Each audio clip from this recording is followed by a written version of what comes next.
제가 오늘 맡은 그 제목은 데이터 시제에 관련된 겁니다. 저희 많이 들으셨죠? 저희 빅데이터를 얘기하다가 CRM을 넘어갔는데, 보통 CRM의 목적, 종류, 그럼 이렇게 분석 CRM과 운영 CRM을 말씀드립니다. 그래서 분석을 해서 그 분석이 운영에 실려서 뭐가 잘 되는 거, 이런 게 이제 보통 CRM이었고요. 그 빅데이터 많이 다르지 않습니다. 사실 빅데이터 목적은 제 의견입니다. 제 생각에 빅데이터라는 그 목적은 두 가지인데, 하나가 예측이고요. 저같이 통계학을 전공해서 미래를 예측하자, 분석을 해서 하는 게 있고, 하나는 컴퓨터공학이나 이런 전공을 하신 분들이 다양한 종류의 데이터를 이용해서 실시간성으로, 거의 실시간성으로 모니터를 하자. 모니터를 하기 위해서는 분석되는 것들이 룰엔진이 쌓이던, 제 계신 아마 이제 유태진 대표가 잘해주실 텐데, 이런 종류의 아마 목적성이 있다고 생각합니다. 그래서 저는 오늘 말씀드리고 싶은 거는 데이터 시제를 말씀드리기 위해서 빅데이터와 CRM이 비슷하지 않냐 해서, 일단 CRM이 왜 성공을 못했다고 할까? 저는 사실 CRM 1세대입니다. 제가 미국에서 92년부터 한 10몇 년 동안 AT&T에서 마케팅 사이언스에서 일을 많이 해봐서 한 1억 3천만 명의 고객을 갖고 엄청나게 많은 데이터 비즈니스를 해봤기 때문에 해봤는데, 한국에 와서 잘 안 된다라는 얘기를 많이 들었습니다. 역시 미국에서도 그랬고요. 그거 안 되는 이유가 뭘까 하는 이유 중에 하나가 이겁니다. 기존에 그 벤더들이 90년대 중반쯤에 데이터를 통합을 하시면은 여러분의 생산성을 올려드릴 겁니다. 그래서 그 통합된 데이터를 분석을 하시고, 분석된 정보를 기획이나 영업 지원팀에 주고 편하게 돌리면은 이게 선순환이 되면서 여러분의 비즈니스의 ROI가 두 배가 될 겁니다. 1년에 사장님이 불러서 CMO, CR을 불러서, 근데 20억, 30억을 썼는데 버는 건 같지 않니? 라고 말을 하죠. 그 이유가 왜 그러냐면은, 원래 빅데이터에서 말하는 비즈니스 모델은 아마도 이런 걸 겁니다. 일단 현업에서 내가 뭘 하지?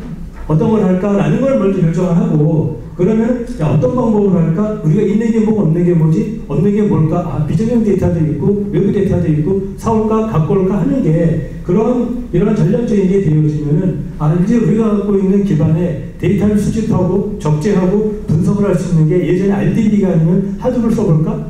스팟, 스톱, 이런 게 많이 나오는 거죠. 그런 식으로 가야 된다는 거죠. 그래서 제가 이 장표를 많이 썼지만은, 사실은 빅데이터라는 거는 IT 비즈니스가 아니라 현업의 비즈니스이고, 스토리를 테일링하고, 스토리를 메이킹하고, 테일링하고, 스토리를 두잉하는 거, 그게 아마 빅데이터의 목적이 아닐까 생각합니다. 그래서 이런 게 잘못된 방법에 의해서 CRM이 잘못되지 않았을까 생각을 하는 거고요. 두 번째, 과연 프로세스만의 문제일까? 제가 AT&T에서 일할 때는 그나마 성과는 있었어요. 왜냐면 그 당시에 엄청나게 많은 데이터들을 빨리빨리 돌려서 영업에 다이렉트 영업을 많이 했기 때문에 성과가 있었는데, 생명보험에서는 왜 안 될까 하는 거죠. 삼성에 가서 열심히 했는데 7년이나 상무노릇 하면서 돈 많이 받고 했는데, 나와서도 역시 그놈이었어. 저요. 그랬는데 이유가 뭘까? 데이터 양이 작았을까? 정확도가 떨어졌을까? 영업이 설계사라는 인다이렉트 경험을 통해서 와서 그랬을까? 여러 가지가 있었어요. 근데 제가 삼성을 그만두고 나와서 3년간은 빅데이터라는 일을 하면서 느꼈던 게, 아마 다른 게, 그게 데이터의 시대가 있었을 거다라는 얘기입니다. 다시 말하면은 데이터도 역사가 있는 거예요. 어떤 역사가 있는 데이터를 현재 쓰고, 현재 있는 데이터를 미래를 쓰고, 하여튼 이런 그 데이터의 시대가 있지 않을까. 제가 오늘 말씀드리는 거는 논문으로 치면 앱스트랙트이기 때문에 간단하게 넘어가겠습니다. 기존의 CRM은 과거 데이터입니다. 저도 CRM을 오래 했지만 CRM이 안 되는 이유는 뭐냐면은, CRM은 고객의 거래 데이터에, 고객의 데모 데이터에, 고객이 상품을 샀다. 언제? 6개월 전에. 고객이 상품을 샀다. 2년 동안 나랑 거래를 했다. 몇 개를 갖고 있다. 다 과거 데이터예요. 고객이 지금 원하는 게 뭘까? 모르죠. 그래서 아무리 그러한 과거의 데이터를 정리를 잘하고 분석을 잘해서 현장에 뿌려준들, 영업에 있는 영업사원만큼 고객의 젓가락이 몇 개고, 애가 대학교 가고 시집 간다고 해가지고 뭘 해야 되는데, 그런 걸 갖다가 미트할 수 있는 데이터를 과연 분석해 줄 수 있을까? 그게 바로 과거형 데이터를 만들어주기 때문에 안 된다고 생각하는 겁니다. 이거는 저희 회사의 홈페이지 들어가신다고요. 사실은 데이터라는 게 미래, 과거, 현재가 합쳐져서 통합되어 있는 분석을 해야 되고 빅데이터를 활용해서 흔히 있는 통계 분석이나 시계열 분석이나 뭐 이를테면 그런 분석 아니면 컴퓨터 공학에서 말하는 금융공학에서 말하는 그런 분석으로 안 될 수도 있을 거라는 얘기를 해드리고 싶은 거고요. 이제부터는 예가 들어가기 때문에 10분 지나면 끊으세요. 괜찮습니다. 이제 제 사례니까요. 끊으셔도 돼요. 이거 모든 증권사에서 저희가 작년에 한 그 사례입니다. 제가 이 증권사의 본부장을 찾아가서 무슨 얘기를 했냐면은 당신은 CRM을 아무래도 안 돼요. 왜 안 되는지 알아요? 이런 얘기예요. 이 증권사에는 채널이 여러 개가 있어요. 매일 채널. HTS, MTS, WTS, 영업점, PB, 콜센터, 그 다음에 데이터 센터에서 이런 게 있어 고객에 대한 정보가 쭉 나옵니다. 등급, 뭐 내역 이런 게 쭉 나오고요. 그런데도 불구하고 이렇게 많은 정보를 매일매일 만들어주는데도 불구하고 PB들의 고민이에요. 정보가 없어요. 영업점에 정보가 없어요. 저희들이 만들어주는 정보였습니다. 현재 거래 데이터에 대한 정보가 나오기 때문에 이 증권사에는 어떤 정보가 있냐면은 어떤 고객이 HTS를 통해서 어저께 주식형 펀드를 매수했습니다. 아니면 아침에 PB가 들어와서 영업점 시스템을 키면 이 정보가 나와요. 근데 이 고객이 이 상품을 HTS를 통해서 사기 전에 여러 가지 일을 하고 있습니다. 금융주를 조회도 하고 펀드도 조회하고 퇴직연금을 퍼센트에 분리도 하고 여러 가지 짓을 해요. 이런 정보들은 다 안 쓰여지는 것들이죠. 이런 정보들을 분석하면 어떻게 되지 않을까라는 게 저희들이 작년에 준 그 모증권사의 로그 분석을 해서 화면이 400개가 돼요.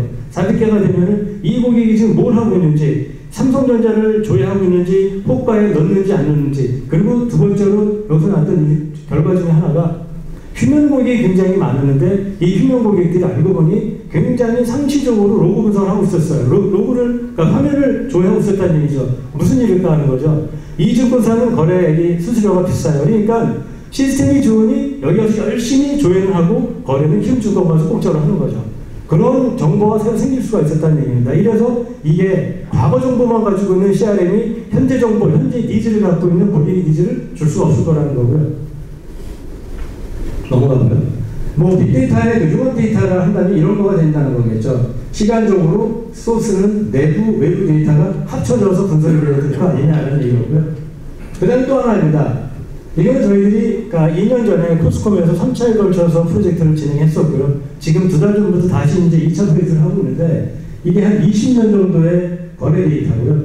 이게 10년 정도의 SMD, 소셜 미디어 데이터입니다. SNS, 증권사, 연구소, 뉴스, 포털, 모바일에서 나온 이런 것들을 교수님이 말씀하신 것처럼 감성 분석을 해보고 외부 통계 데이터에서 각종 지수를 분석해서 하이브리드 모델을 만들자 하는 거였고요.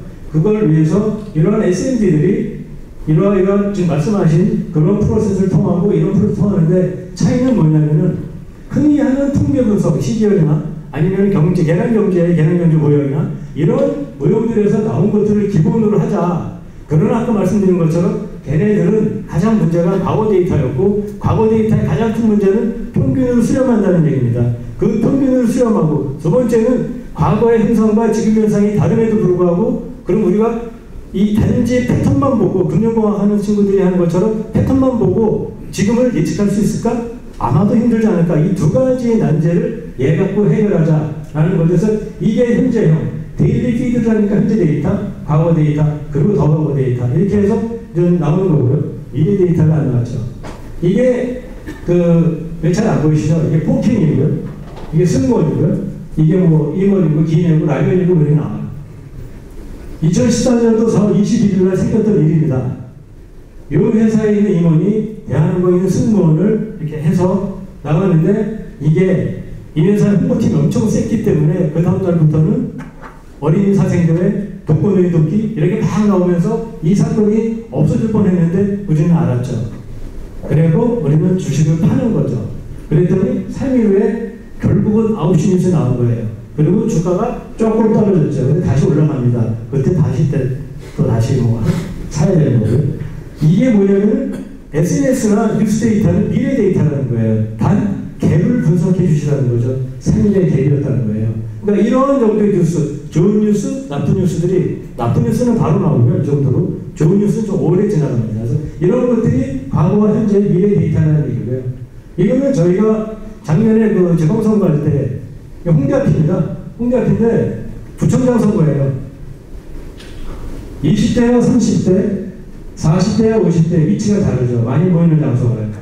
여기는 그 돼지 껍데기, 여기는 그 클럽 이런 데입니다. 그래서 어쨌든 간에 유세 장소를 잡아줄 수도 있다라는 겁니다. 그래서 끊어주세요. 이거는 그 내부에 있는 내비게이션을 위해서 비컨을 갖고 활용할 수 있는 빅데이터 분석을 한 겁니다. 그래서 미래, 현재, 과거 데이터를 활용하시면 좋은 결과가 나온다는 겁니다.